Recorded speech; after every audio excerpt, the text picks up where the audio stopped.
Economia no contexto certo. Sextou!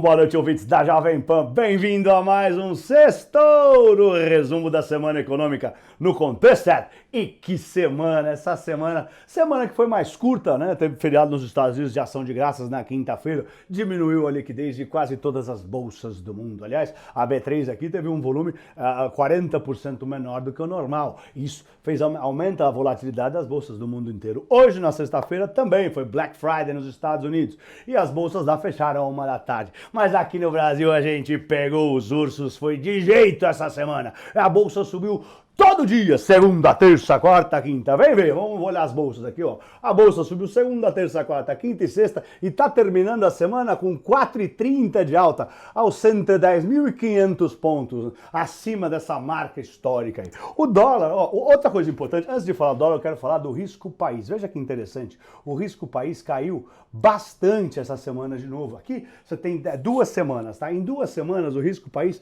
tá caindo 9%. O risco país tá em 165 pontos. Isso é bastante positivo para nós. O que aconteceu a gente vai falar agora, mas a gente teve vários dados, números positivos aqui no Brasil, tá? Sem contar que teve uma entrada maciça de estrangeiro. Vamos ver o câmbio. O câmbio, como é que ele tá terminando a semana? O câmbio tá terminando a semana aos R$ 5,33, tá? Com 1% de queda só a ação. Por quê? Porque no começo da semana subiu, depois veio caindo, oscilou um pouco, hoje tá aqui praticamente no 0 a 0, tá? Mas na semana o dólar caiu 1%, tá fechando a semana aos R$ 5,33. O risco país que teve um pouco melhor. Bom, gente, vamos olhar para cá, vamos olhar o que foi importante essa semana. Vem para cá, minha assistente, você vem para cá. Bom, essa semana ela foi marcada, o mais importante que eu queria mencionar para vocês, marcada por touros de ouro, para tudo que é lado. Você teve touro de ouro na Coreia, teve touro de ouro nos Estados Unidos, duplo touro de ouro por lá. Você teve o Dow Jones, que bateu. O Dow Jones é um índice de 124 anos. Ele é composto pelas 30 maiores empresas listadas na Bolsa Americana. E ele bateu touro de ouro, rompeu a marca histórica dos 30 mil pontos. Ele tinha batido 20 mil pontos em 2017, quando o Trump foi eleito. E bateu 30 mil pontos essa semana, quando o Trump, a gente já vai falar disso aí, né? Pela primeira vez dá um pouco o braço a torcer e pode admitir a derrota. Aí bateu 30 mil pontos. O Bitcoin quase bateu o touro de ouro também. Aqui bateu o touro de ouro do Bitcoin é $19.700. Bateu $19.400, tá? Bom, outro touro de ouro que teve importante aqui foi o de volume de estrangeiro, né? Investimento estrangeiro na Bolsa Brasileira. Novembro entrou 30 bilhões de reais na Bolsa Brasileira. Nunca tinha entrado tanto dinheiro por aqui, graças a Deus. E é por isso que a Bolsa subiu todos os dias essa semana. Foi touro segunda, touro terça, touro quarta, touro quinta, touro sexta. Outro ponto muito importante da semana foi o ânimo com as vacinas, né? Começou a semana com a FDA, que é a Anvisa lá dos Estados Unidos, aprovando aquele Regeneron. Esse Regeneron é um tratamento paliativo lá, aquele que foi dado pro Donald Trump quando ele pegou, tá? E aí na urgência lá a FDA aprovou, e aí na segunda-feira já os mercados todos se animaram mundo afora. A Pfizer também informou, né, que parece que no dia 10 a FDA pode ser que aprove, e no dia seguinte, dia 11, já pode começar a vacinação do povo. Isso foi muito importante, por quê? Porque se isso der certo, daqui a 2 semanas começa a vacinação em massa do povo americano. Isso deu alento para as bolsas e também melhorou bolsas mundo afora, tá? Outra notícia interessante foi a AstraZeneca. A AstraZeneca, né, que a vacina tinha 70% de eficácia quando você dava meia dose e depois meia dose. Sem querer, os caras deram meia dose para uma turma e uma dose inteira para outras depois, em vez de dar meia. Isso se mostrou ter uma eficácia muito forte, 90% de eficácia. Só que aí também levantou desconfianças de que, mas como assim foi sem querer, foi na sorte e tal, e aí a AstraZeneca está lutando para mostrar, né? A AstraZeneca ela é importante por quê, gente, para vocês entenderem. A AstraZeneca ela é a vacina mais barata de todas e ela não precisa ser congelada, ela é só deixar ela na geladeira já tá bom, ela não precisa nem ficar 0 graus, ela pode estar 1 grau, 2 graus. Então ela é de fácil, por exemplo, se a gente for vacinar as pessoas no Nordeste, como é que vai fazer? Né? Lá é muito quente, então o custo é muito alto, então ela se mostra muito barata, tá?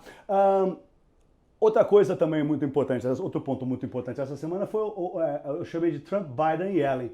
Bom, o Trump surpreendeu todo mundo, né, essa semana com o Twitter, né, dizendo que tem o General Services, né, uma agência de serviços lá nos Estados Unidos, esse departamento do governo, a GSA, é o departamento que cuida de transição política, esse tipo de coisa. E é eles que tinham que falar se quem ganhou, se foi o Biden, se vai fazer a transição ou não. E tem uma moça, uma senhora, desculpe, né, Emily Murphy, né, que anunciou que daria início ao processo de transição para o Joe Biden. Né, e o Trump tuitou, né, dizendo que se a Administração Geral de Serviços tem que fazer o que precisa ser feito, né, e dando o aval para Emily Murphy, que diz que ia começar a transição. E essa transição pacífica acalmou os investidores, tá? Ontem o Trump voltou a dizer que o Biden só ganhou porque teve fraude, tá? Ele disse ainda que era cedo para falar se ele seria, né, candidato de novo em 2024, porque perguntaram isso pro Trump.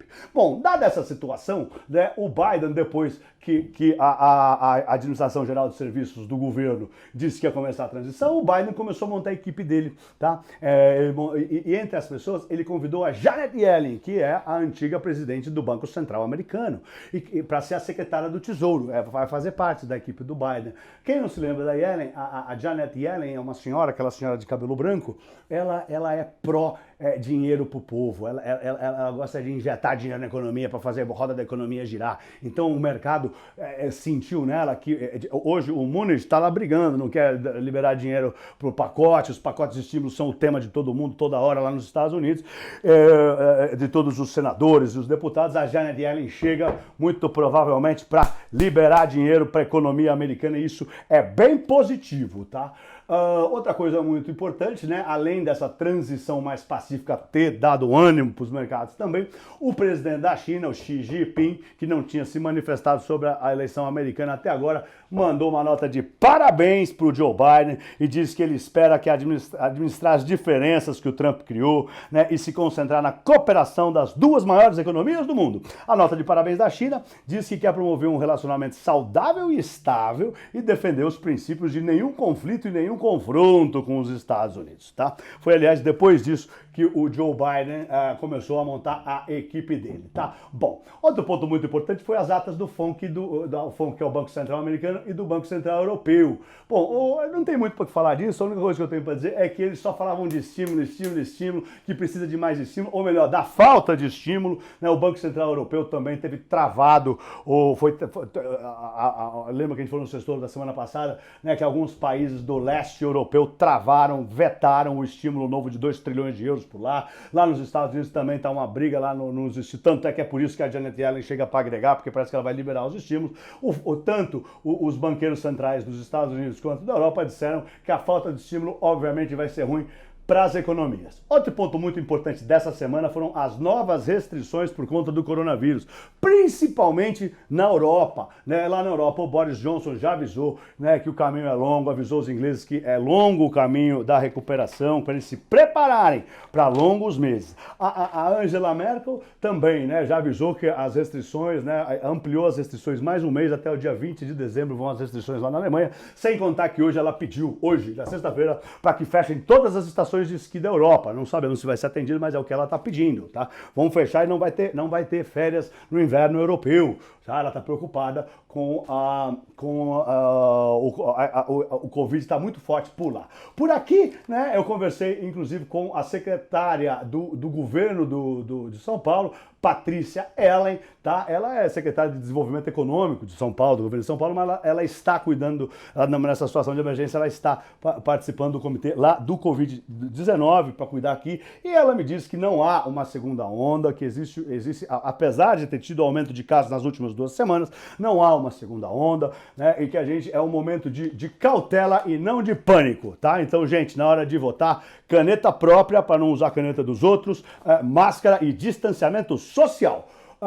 Bom, Outro ponto importante que eu acho que vale mencionar na semana são os números que saíram aqui no Brasil. Bom, saíram vários números essa semana. Saiu o CAGED, veio do a criação de 395 mil empregos de carteira assinada. Isso foi bastante importante, é bom, traz alento, tá? A arrecadação federal foi 154 bilhões de reais, foi bem acima do esperado. Isso foi bom também. Outra coisa importante foi o déficit. O déficit do governo foi 3,6 bi. A expectativa era que viesse 20 bilhões de déficit, ou seja, foi um número muito positivo, né? O que preocupa aqui no Brasil é a inflação, tá? O IGPM pegou com força, tá quase 22%, saiu mês passado, veio alto, né? Então tá com quase 22% no ano, é algo muito forte, e daqui a pouco ele começa a contaminar o IPCA e outros índices também. O que saiu aqui também hoje saiu, foi o PNAD contínuo, né, que são os dados do desemprego, e vieram meio alto, vieram 14,6%, antes da pandemia era 12%, tá? Então o dado do desemprego tá ruim aqui no Brasil. Bom, outra coisa importante que eu gostaria de falar são os números lá fora. Lá fora também saíram vários números importantes, principalmente eu quero falar do PMI, saiu o PMI de serviços dos Estados Unidos e o PMI da indústria. Os PMIs, eles são pesquisas que medem a temperatura das economias. A economia está expandindo, a economia está encolhendo, né? E lá mostrou os Estados Unidos a economia está crescendo mais do que a gente achava. O PMI de serviços veio 57,7%. O PMI da indústria veio 56%. Acima de 50 é positivo. Ele é um índice de difusão que vai de 0 a 100. Né? Então, acima de 50 é bastante positivo. Tá? Então, tanto o PMI de serviços, que é muito importante, o serviço é uma parte muito importante do PIB, né? Quanto o PMI da indústria, que mostra como se a indústria está crescendo ou não, ambos PMIs vieram bem positivos. Na China também saiu um número muito importante hoje, né? Que disse... Tá, que aumentou o lucro das empresas chinesas, das indústrias, aumentou mais de 28%, né, no mês passado, mês de outubro, desculpe, né, o maior salto em 10 anos.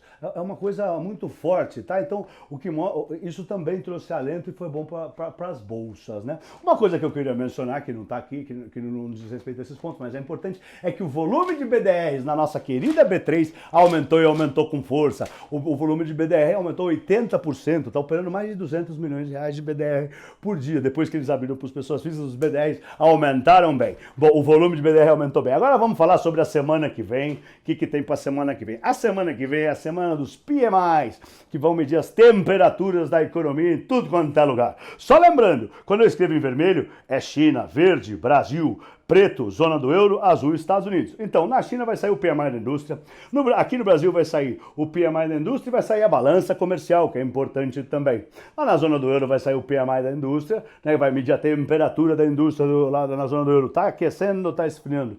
Essa semana é muito importante, tá? Vai sair muitos dados sobre as economias lá fora. Vai sair o PMI da indústria dos Estados Unidos também. Aqui no Brasil vai sair o PIB do terceiro trimestre, sempre lembrando que o PIB é muito mais complexo, é sofisticado, então sempre é um número, como disse o ministro Paulo Guedes, é um som distante, tá? Porque até organizar todos os dados do PIB demora, por isso que é distante, tá? Vai sair aqui no Brasil também o PMI composto, nossa, vai sair da indústria, vai sair o PMI composto, vai sair o PMI de serviços, tá? E vai sair também o auxílio-desemprego dos Estados Unidos, o Initial Jobless Claims, que é toda quinta-feira sai. Mas o que vai sair de importante? Vai sair o dado mais importante do mundo para o mercado financeiro. Vai sair o payroll, que é o relatório do emprego dos Estados Unidos. Todas as primeiras sexta-feira do mês ele sai. E nós vamos saber como que tá o emprego na maior economia do mundo. Gente, é isso aí. Eu espero que vocês tenham tido uma boa semana. Eu quero desejar para vocês do fundo do coração um bom fim de semana. Eu sou Pablo. Bom fim de semana. Vai, Torinho! Vai, Torinho!